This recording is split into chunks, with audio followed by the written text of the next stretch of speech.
መቼ ነው የሚለመነው? ነገም ተነጎዳም እለቃለሁ። ነገም ተነጎዳም እንዴት ነው የሚለምናቸው?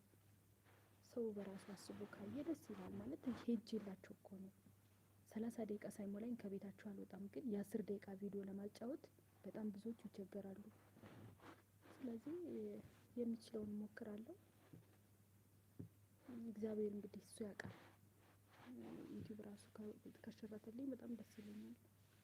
አረ ከባድ ነው በጣም። በተለይ ይሄ ላይቭ ምናምን እየዞርኩኝ እኔ 30 ደቂቃ ተቀምጬ አልኩሽ።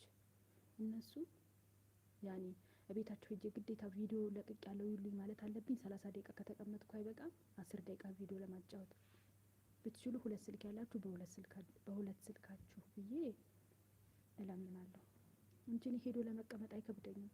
በቀን 20 ሰው ጋር መሄድ እችላለሁ። በሁለቱም ስልኬ 10 30 ደቂቃ በቀን 20 ሰው ጋር ራሱ መሄድ እችላለሁ። ግን አያዩትም። በቃ ሲያስጠላኝ እተዋለሁ እነሱ ቤት መሄዱን ማለት ነው።